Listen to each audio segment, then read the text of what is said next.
de la mano de Francisco. Francisco es la nueva luz, una luz que alumbra todo. Vamos a rezar por él, como él reza por nosotros. Francisco abrió sus brazos para cuidar al pueblo de Dios y sobre todo al más pobre como Jesús los cuidó. Llegaste del fin del mundo con la divina misión de anunciarle a tus hermanos el evangelio de Dios.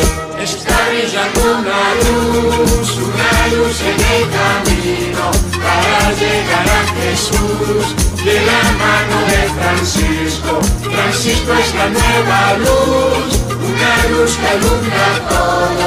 Vamos a rezar por él, como él reza por nosotros. Vamos a seguir tus pasos, que nuestra guía sea tu voz.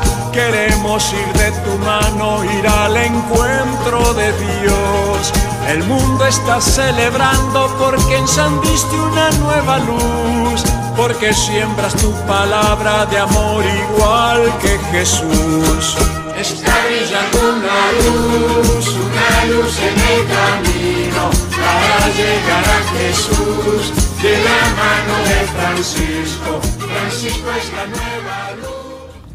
Welcome to Catholic Magazine. Catholic media is on the forefront of the Catholic Church in Guyana, using media to spread the good news of Jesus Christ. I am Tishana Couchman. Today is the International Women's Day, and the theme for this year's celebration is Make It Happen. International Women's Day has been observed since the early 1900s, during a time of great expansion and turbulence in the industrialized world that saw booming population growth and the rise of radical ideologies. We take a look at women in our church today. Well, I am Mrs. Mickey Anderson. I attend the Parish of Holy Spirit RC. I am a catechist there. I have been in this ministry for over 30 years, actually. So then how do you make the most out of your hour and a half on Sundays for catechism classes? Well, we have workbooks. We've got workbooks from the religious department, and you would read whatever it is, and so you have references like the Bible, or if I can, or the teachers can get additional material in terms of, it could be a poem, it could be prayer, it could be verses from the Bible. Right? And so we encourage them too, in addition to the standard prayers like the Our Father and Hail Mary, they too can write their little prayers and share their prayers among the colleagues. My name is Alison Kamash. I'm from the Latem Parish, that's in Region 9. The name of my parish, Our Lady Queen of Peace. I see myself, my role in the church, sometimes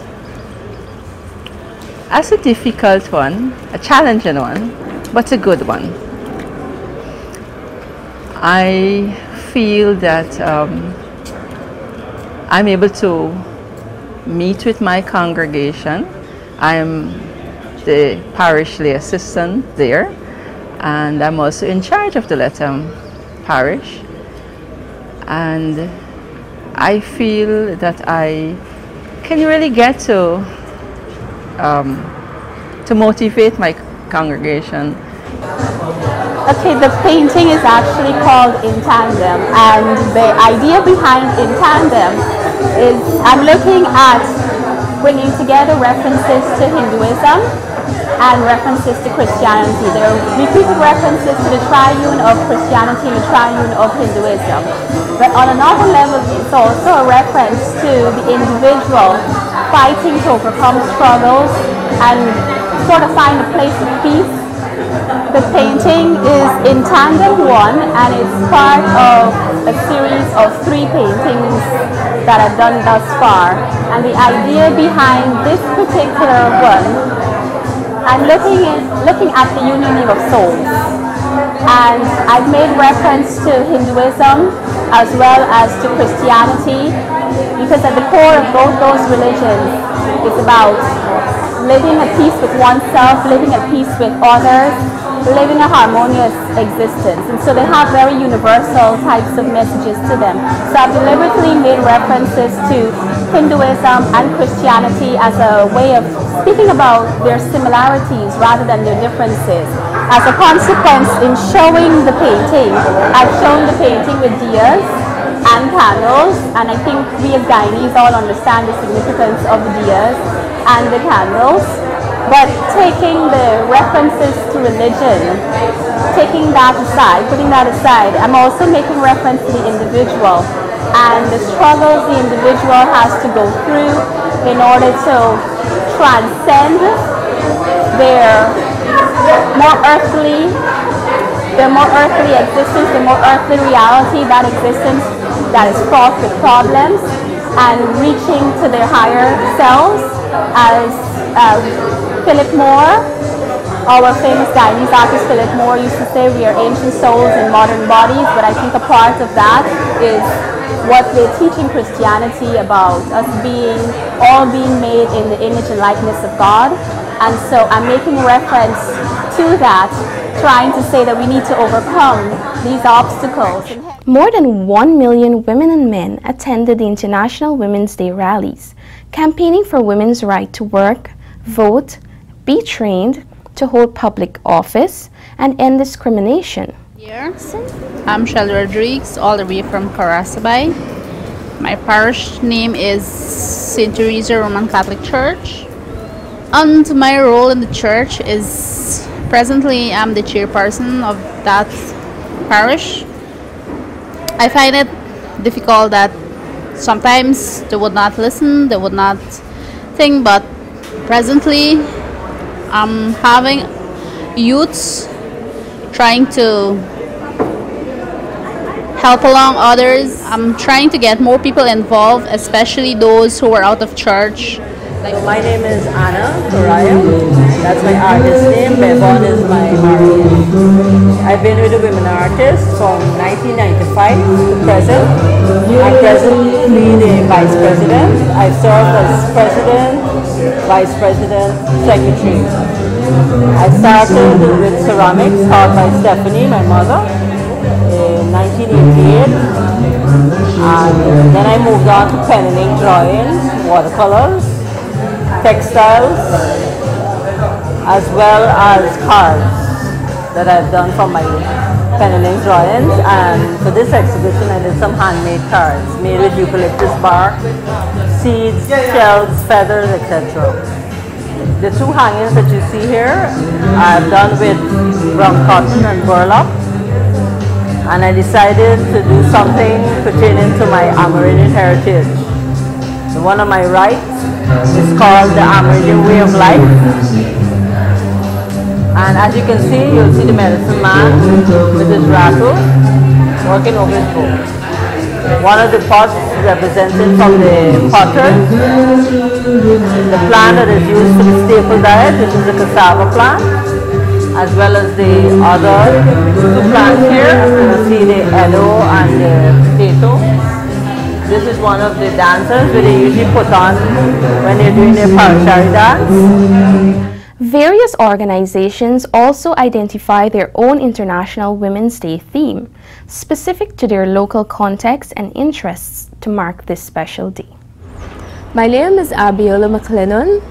I'm from St. Teresa's Parish, Camberville. I'm currently the Readers Coordinator, and some of the challenges we face within the Readers Ministry, it's getting new readers to participate. For instance, we have a lot of young people, but after confirmation, which I suppose is faced in a lot of parishes, they leave or they become... One of my strengths would be courage.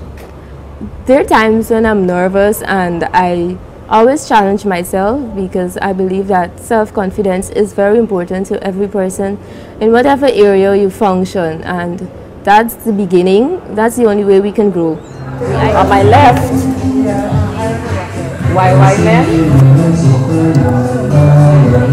I've been collecting feathers, beads and seeds and stuff like that because this is something that I had in mind to do for a long while. So I decided this year that I would do something in textiles. So I used brown cotton surrounded by burlap. I also included the designs for the basketry, but these are of the animals. You would find a scorpion, frog, the beetle, and I just repeated that. Recently, done the big chop, or so we call it in the natural world, and then you're just hoping and thinking for that time when your hair grows so big or whatnot, you get this big throw and those kind of things. And then I have this other piece here. It's entitled Part of Me. I did it using charcoal and pencil because when I'm looking at natural hair, the just whole term natural, it just brings me back to the thought of nature and everything that's natural around us. And I like to mix my work with a lot of plants and those kinds of things. So I thought of incorporating maybe a woman's face or so with a tree and just show how close the leaves or the whole style of the leaves and the veins on the leaves and whatnot could relate to hair texture. Since then, organizations, governments, charities, educational institutions, women's groups, corporations, and the media celebrate this day, where thousands of events occur to mark the economic, political, and social achievements of women. I'll just start. Hi, my name is Donna Tai. I'm a Scarborough Missions lay missioner from Canada. Next month will be 2 years that I'm here. I have been working mostly with the St. John Bosco Orphanage, Boys Orphanage in Plaisance, where I have been teaching religion. I've also been doing arts and craft with them.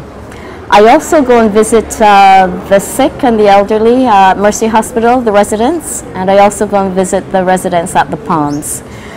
As my weakness, the challenges have been, especially among the boys, giving me things to think about in how I can actually assist these boys in becoming more prepared for life beyond the orphanage in a good way, to try and establish discipline, good moral values and that. So that has been the challenge, as there are 44 boys, all at different ages and all at different histories, which makes it very difficult. As opposed to my strengths would be in communication, in arts and craft, and in sharing my faith actually. I'm learning more and more that I can share my faith. The broader question for us to reflect today is to look at our Catholic Church today and ask ourselves if we have achieved that equality, or have we recognized women's role and participation in our churches? Sister Judith RSM, Mercy Sister and actively involved in the fight against human trafficking in Guyana. Well, I'm Sister Judith Schmelz. I grew up in Baltimore, Maryland, spent the first 75 years of my life in Baltimore. And I can't remember a time when I didn't want to be a sister. And I always wanted to be a missionary. But I never had that chance until late in my life. So I came to Guyana when I was almost 76. An old lady in a lot of ways, which is very different from coming when you're young. You have to figure out, now what am I able to do? What can I bring to Guyana? And I really felt that the only real thing I had to offer was my presence. About your involvement with the trafficking in persons here. Yeah, well, we want to set up a safe house for these people that are young people who are rescued, and help them, to get back into the normal way of living and be reintegrated into the community. And for some of them it'll be a long struggle, but there are a lot of things we know how to do. We have Mercy Wings where we do skills training.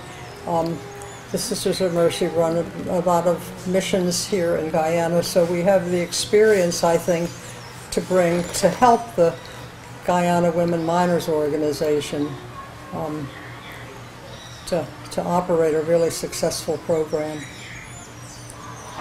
So, but no, the males too.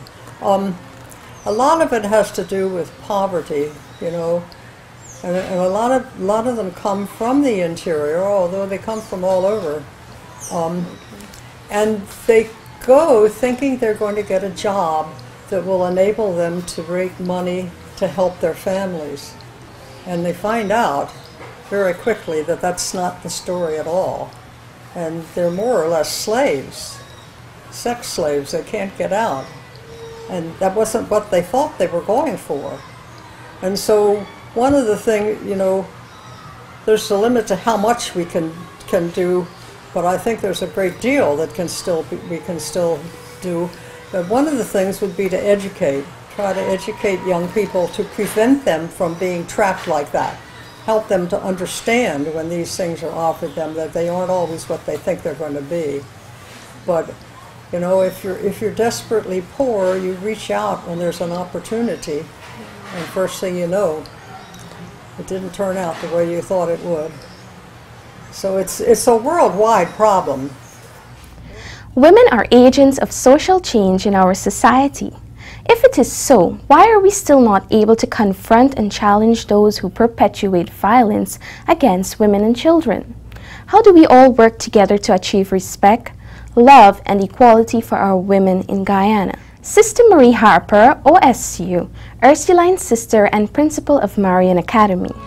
I am Sister Marie Harper, Ursuline Sister, and I've entered religious life for over 25 years in Jamaica. I'm a Jamaican actually, but have been working here in Guyana for 16 years now as principal of Marian Academy. So yes, I look forward to this year, and I believe that for me as an individual, and it has begun already to make a difference in my life, and I look forward to what it's going to do to the church and for the church if we each as individual take the message seriously and do what is necessary. Yes, my name is Doreen Nabiabi, and I'm from Our Lady of the Assumption Church at Hague. And for those who don't know where Hague is, it's on the west coast of Demerara. It's about 11 miles from Georgetown because we are there. I remember Pope John Paul says that you evangelize, you re-evangelize. And so that is one thing I look forward, or I'm doing, to bring back others to the church. So you re-evangelize and look for those who do not believe to come forward. I am Sister Rosalind Bacchus, and I'm a member of the Sisters of Mercy of Guyana. Now, many people may ask me how I find religious life. I would often say to them, it's challenging like any other life. And we must go where God needs us to go. And wherever poverty is and wherever the poor are, we must go. And also what also stays with me is she always saying that we must never let the sun go down on our anger. Simply meaning, if we have any altercation with anybody, let go to that person and talk it out. Don't just go to bed angry, fretting about that person, because when you go to bed fretting, that person is having a peaceful rest and you're just confusing your own self, arguing with your own self all the time. So always go and deal with the problem before you go to bed. So in a whole, to live this life, yes, it might be a challenge, but it's also happiness for me. Tonight, my name is Lorian Jacobs. I've been painting from as early as 2001. Most of my work is based on women, for persons who have been following me, and I have a passion of portraying women. And this piece is entitled Breaking Free. And it's very symbolic. It has a symbol of women empowerment, as you can see here. And the women actually stretching forward the hand, women and children, actually want to be free and liberal.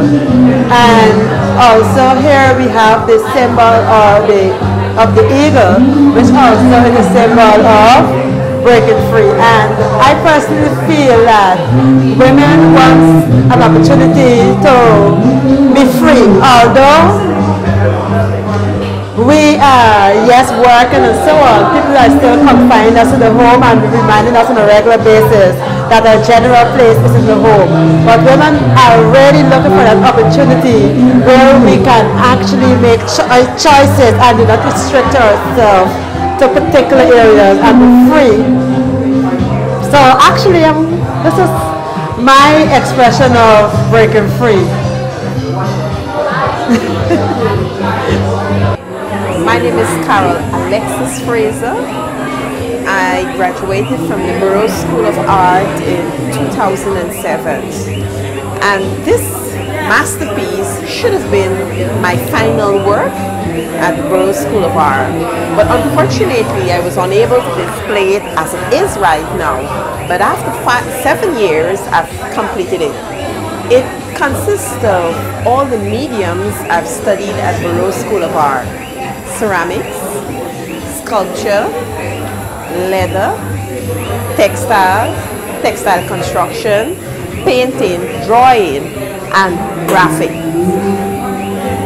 It also tells a rich story of the Amerindians in Guyana. Here you see the Amerindians and the siblings at home raising the cassava. And down here you see the men, they are hunting next to the Kaitro Fall. And on each one of the ceramics, it also tells a story. And maybe you may wonder how Kaitro got his name Kaitro. But we also we also did history at the Burroughs School of Art. And we were taught that there was this tribe that they were dying out. And Makanaima told Old Kai, hey, if you want your people to stop dying, you have to give your life for them. And there is here, Old Kai here, Old Kai, he gave his life, he committed suicide down the Kaitro Fall. So that is how Kaitro got his name, Kaitro Fall. And on each one of these ceramic shades here, you can see the Amerindians grieving. This is a male Amerindian here, and so the female Amerindians. And I decided to use the mangrove trees at the side of the couch here. That we're talking about protecting our seashore, the mangrove tree. Because if you destroy the mangrove tree, you're going to destroy so many things. You make yourself so vulnerable to the water, and you understanding the challenges that comes with this journey of trying to realize a particular vision, trying to give visibility to a voice and make the statements, the different types of statements that have been so a part of us and so desiring expression. Today as a church, we take this opportunity to celebrate the achievements, but also to reflect on the progress made, to call for change, and to celebrate acts of courage and determination by ordinary women who have played an extraordinary role in the history and growth not only of our country, but our church and communities. That has brought us to the end of our program today, and we thank you for joining us. We continue to welcome your thoughts and comments. Our address is 222 Wellington Street, Laceytown, Georgetown. Telephone number 226-2192. You can also SMS your feedback on 644-5493. Do not forget, you can also WhatsApp on the same number, 644-5493. Our email is catmagguy@gmail.com. That is catmagguy@gmail.com. I am Tashana Couchman, thanking you for watching our program. You have a blessed day. Goodbye. Es un sentimiento que no se te